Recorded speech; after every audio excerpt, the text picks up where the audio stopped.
Hello बच्चों, स्वागत है आपका एफटी की स्टडी चैनल पे। मैं आज आपको क्लास 12 का इतिहास का सैम्पल पेपर कराने जा रहा हूँ जो सीबीएसई की तरफ से आया हुआ है। इस पेपर का खंड का मैंने आपको करा दिया है। अगर आपने वो नहीं देखा तो आप प्लीज़ मेरी प्लेलिस्ट में जाकर से देख लीजिएगा। आज की इस वीडियो में हम खंड खा के क्वेश्चन करेंगे जो आपके 3 अंक के क्वेश्चन रहने वाले हैं। तो आइए खंड खा का पहला क्वेश्चन हम देखते हैं।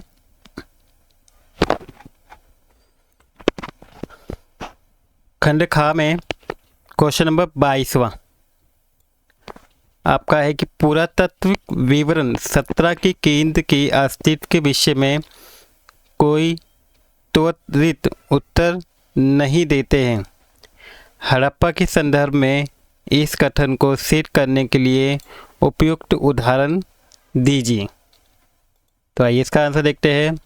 इसमें कोई भी संदेह नहीं है कि पुरातात्विक विवरण हड़प्पा की केंद्रीय सत्ता के बारे में कोई त्वरित उत्तर नहीं देते हैं।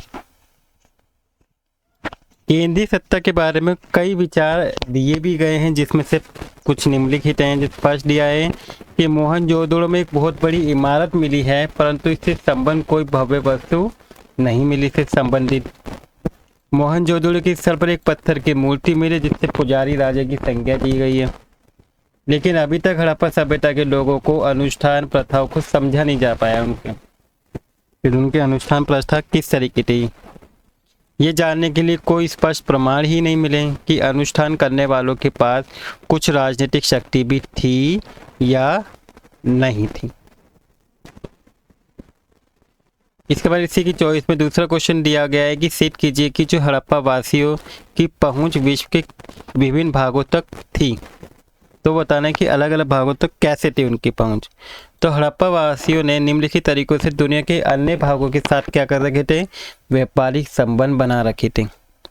पुरातात्विक खोज से संकेत मिला है कि हड़प्पा वासी के पश्चिमी एशिया के साथ व्यापारिक संबंध थे, जैसे वो तांबा ओमान से आयात किया जाता था। रासायनिक विश्लेषण से पता चला है कि ओमानी तांबे और हड़प्पा की पुरातत्व वस्तुओं में निकल के अंश भी मिले हैं, जो दोनों की साझा उद्भव की तरफ संकेत देते हैं। कुछ ओमानी स्थानों पर काली मिट्टी की मोटी परत से लिपटे हड़प्पा के बर्तनों के एक विशेष प्रकार भी पाया गया है। मेसोपोटामिया के स्थलों से हड़प्पा के बाट भी मिले, मोहरे, पासे और मनके आदि भी मिले। मेसोपोटामिया के लेखों में हड़प्पा की एक स्थल मेलुआ का उल्लेख भी मिला है, उसके बारे में भी पता चला है। और इस स्थल से जगह से तांबा, सोना, कॉर्नेलियन, लाजवल मणि, विभिन्न प्रकार की लकड़ियां आयात की जाती थी। इस प्रकार से हम हड़प्पा वासियों ने अलग भागों के साथ विश्व के संबंध बना रखे थे। इसके बाद आपका क्वेश्चन नंबर 23 है कि 20वीं सदी में महाभारत के संकलन के विभिन्न चरणों का वर्णन कीजिए। तो महाभारत के संकलन का कार्य 1919 में प्रसिद्ध विद्वान वीएस सुठांकर के नेतृत्व में हुआ था। अनेकों विद्वान की एक टीम ने महाभारत का समालोचना संस्करण भी तैयार करने का कार्य भी शुरू किया। महाभारत के संकलन के विभिन्न चरण इस प्रकार हैं, जैसे विद्वानों ने देश के विभिन्न भागों से विभिन्न लिपियों में लिखी गई महाभारत की संस्कृत पांडुलिपि इकट्ठी की। विद्वानों ने प्रत्येक पांडुलिपि से श्लोकों की तुलना की। उन्होंने ऐसे श्लोकों का चयन किया जो अधिकांश संस्करणों में पाए गए हैं। इन सामान्य श्लोकों को कई खंडों में प्रकाशित भी किया गया, जो लगभग 13,000 से अधिक पृष्ठों में फैले हुए थे। इन परियोजना को पूरा होने में कम से कम 47 वर्ष लगे थे। तो इस तरह कैसे उन्होंने किया था। इसके बाद नेक्स्ट है क्वेश्चन नंबर 24वां, उन अवरोधों को स्पष्ट करें जिनके कारण जल अल-बिरूनी को समझने में बाधा महसूस हुई थी। तो अल-बिरूनी को अपनी यात्रा के दौरान आने वाली समस्या को एहसास हुआ था। उसने महसूस किया कि कई अवरोधों ने उसकी समझ में बाधा डाली है। इन अवरोधों का अध्ययन इस प्रकार है कि पहला अवरोध था भाषा, जो संस्कृत और अरबी या फारसी में बहुत अंतर लगा उसे। संस्कृत, अरबी और फारसी में इतनी भिन्न थी कि विचारों और अवधारणाओं को एक भाषा से दूसरी भाषा में आसानी से अनुवाद भी नहीं किया जा सकता था। दूसरा अवरोध उसे धार्मिक विश्वास और प्रथाओं में बहुत अंतर लगा। तीसरा अवरोध में स्थानीय आबादी का अभिमान था। इसके बाद अगला प्रश्न है प्रश्न नंबर 25वां। 17वीं शताब्दी में उत्तर भारत के एक औसत किसान की स्थिति क्या थी? तो 17वीं शताब्दी में उत्तर भारत के औसत किसान की स्थिति फर्स्ट है कि उत्तर भारत के एक औसत किसान के पास एक जोड़ी बैल 2 हल से अधिक नहीं होते थे। अधिकांश किसानों के पास इससे भी कम होता था। गुजरात में 6 एकड़ जमीन रखने वाले किसानों को समृद्ध माना गया। बंगाल में औसत किसानों की भूमि की ऊपरी सीमा 5 एकड़ थी। एक किसान के पास 10 एकड़ जमीन होने पर उसे अमीर आसानी से माना जाता था और कृषि व्यक्तिगत मिल्कियत के सिद्धांत पर क्या थी यहाँ पे आधारित थी। इसके बाद नेक्स्ट क्वेश्चन आता है प्रश्न नंबर 26वां कि बंगाल में 18वीं शताब्दी के आरंभ में अंग्रेज द्वारा पहाड़ियों के प्रति अपनाई गई नीति पर चर्चा कीजिए। तो बंगाल में 18वीं शताब्दी के आरंभ में अंग्रेजों ने पहाड़ी के प्रति जो नीति अपनाई वो निम्नलिखित है। फर्स्ट है कि 1770 के दशक में अंग्रेजों ने पहाड़ियों के प्रति विनाश की नीति अपनाई और उन्हें खोजकर मारना क्या कर दिया, शुरू कर दिया। 1780 के दशक में भागलपुर के कलेक्टर ऑगस्टस क्लीवलैंड ने शांति की नीति प्रस्तावित की और इस नीति के तहत सरदारों को वार्षिक भत्ता देने का प्रस्ताव था। उन्होंने अपने लोगों को नियंत्रण करने के लिए जिम्मेदार बनाया गया था। उनसे ये भी अपेक्षा की जाती थी कि वे इलाकों में व्यवस्था बनाए रखें और अपने लोगों के बीच अनुशासन बनाए रखें। परंतु कई पहाड़ी सरदारों ने वार्षिक सत्ता लेने से इनकार कर दिया। जिन्होंने भत्ता स्वीकार किया और उन्हें अपने समुदाय के भीतर सत्ता को खो दिया और उन्हें उपनिवेशित सरकार के वेतनभोगी मुखिया के रूप में फिर क्या देखा जाने लगा। इसके बाद अगला प्रश्न है प्रश्न नंबर 27। अफवाह और भविष्यवाणियों ने 1817 के विद्रोह के दौरान लोगों को उठ खड़ा होने के लिए प्रेरित कर दिया और इसमें भूमिका भी निभाई।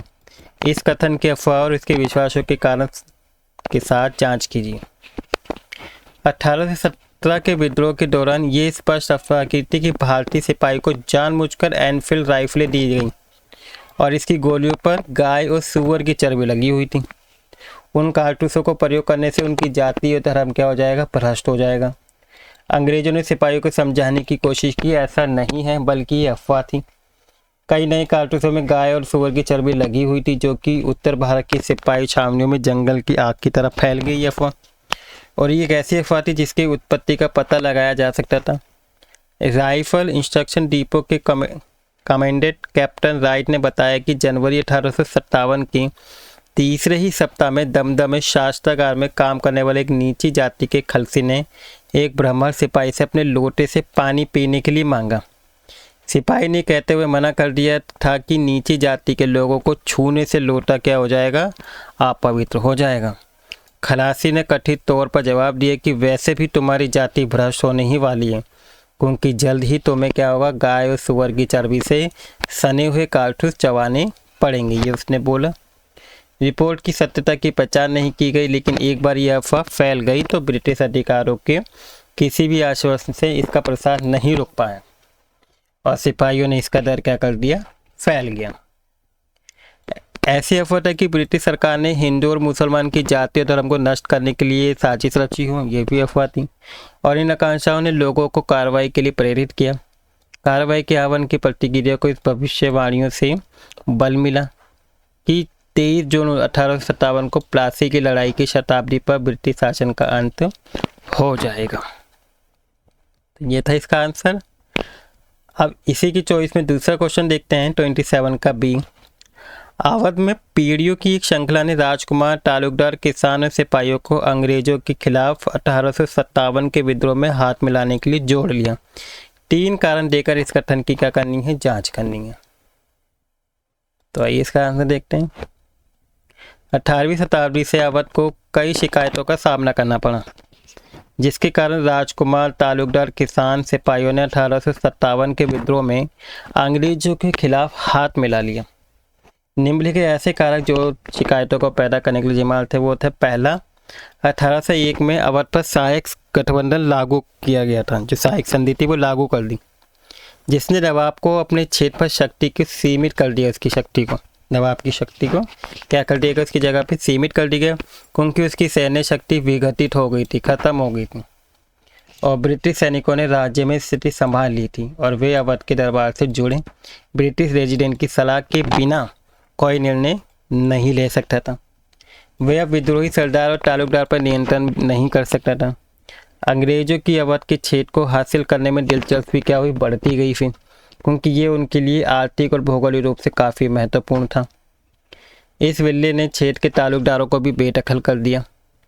अंग्रेजों के आगमन से पहले वे शक्तिशाली थे और सशस्त्र अनुचर रखते थे, किले बनाते थे, स्वायत्तता का आनंद लेते थे। अंग्रेज तालुकदार की शक्ति को बर्दाश्त करने के लिए तैयार नहीं थे। विल्ले के तुरंत बाद तालुकदारों को निरस्त कर दिया गया और उनके किले क्या कर दिए गए, नष्ट कर दिए गए। पहला राजसर समझौता, जिसे सारांश समझौता के नाम से भी जाना जाता है, उसने तालुकदार की स्थिति और अधिकार को और कमज़ोर कर दिया।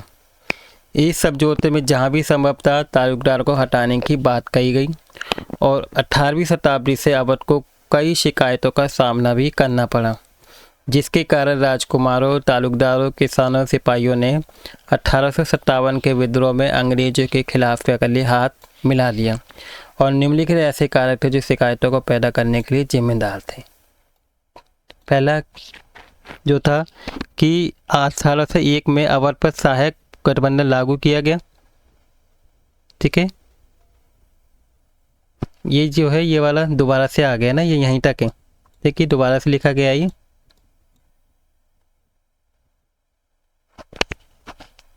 तो इसका आंसर यहीं तक है। ठीक है बच्चों,